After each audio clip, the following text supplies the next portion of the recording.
नमस्कार बंधुरा आज के तुम्हारे साथे एकदम आमी चटपटा स्वादेर एकटा आइसक्रीम बानिये निये चले एसेछि जेटा एकदम এই গরমে পুরো মুখের স্বাদ ফিরিয়ে দেবে একদম মন খুশি হয়ে যাবে একদম টক মিষ্টি চটপটা স্বাদের এই আইসক্রিমটা চলো কিভাবে বানিয়েছি দেখে নাও ভিডিওটা প্রথম থেকে লাস্ট পর্যন্ত দেখার অনুরোধ রইল আমি সুস্মিতা রান্নাবান্নায় স্বাগত জানাচ্ছি।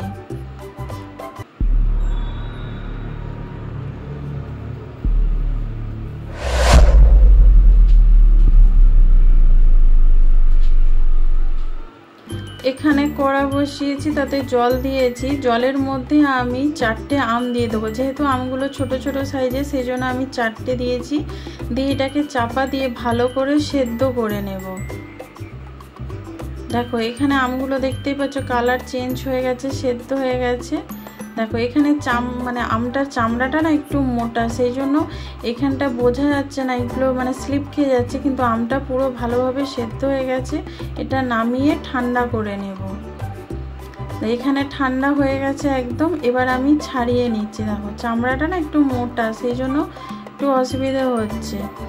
আর এই রকম আম সেদ্ধ করে এবার এর মাড়িগুলো পুরো বার করে নিতে হবে আমের যে আঁতিটা সেটা পুরো ভালোভাবে আমি বার করে নেব। আর এইগুলো বার করা খুবই সোজা আর তোমরা আমটা কীরকম টক একটু দেখে নেবে তাতে চিনিটা দিতে তোমাদের সুবিধে হবে। দেখো এইরকমভাবে চেপে চেপে সব মাড়িটা আমি বের করে নিচ্ছি। এখানে আমি সব 4টে আমের মাড়ি বের করে নিয়েছি এবার মিক্সিং জারের মধ্যে নিয়ে নেব।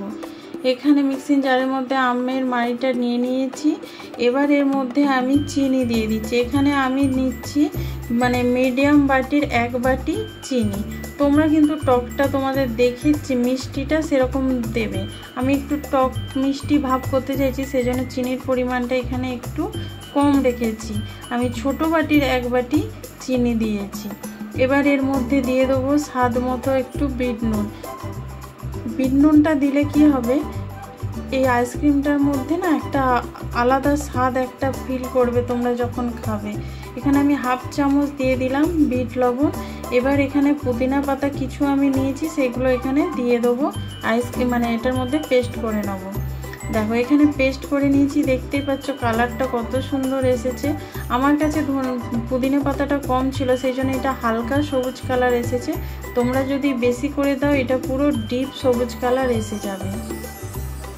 এবার আমি এখানে আইসক্রিম মোল্ড নিয়ে নিয়েছি এবার এর মধ্যে আমি ঢেলে দিচ্ছি। দেখো এরকমভাবে ঢালবো না যদি পড়ে যায় আমি চামচে করে দিয়ে দিচ্ছি অল্প অল্প করে।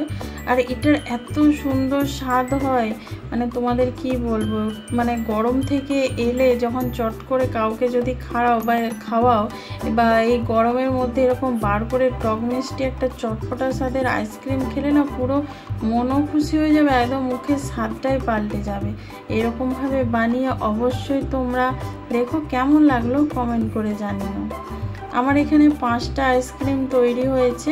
এবার সব কিছুর উপরে ঢাকনাটা লাগিয়ে আমি এটা সারা রাত রেখে দেবো ডিপ ফ্রিজের মধ্যে। তারপরের দিন সকালবেলা এটা আমি বার করব।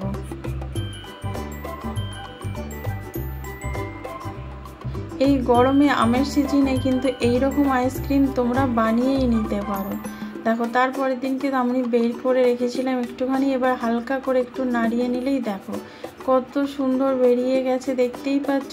এই রকমভাবে আমি বের করে সব প্লেটের মধ্যে রেখে দেবো। আমি এখন 2টো বার করেছি বাকিগুলো রেখে দিয়েছি। এই ভিডিওটা যদি ভালো লেগে থাকে লাইক কমেন্ট শেয়ার করো। নতুন বন্ধু যারা দেখছো তারা কিন্তু চ্যানেলটা সাবস্ক্রাইব করে বেল আইকনটা ক্লিক করে দিও। যারা ফেসবুক থেকে দেখছো পেজটা ফলো করে দিও।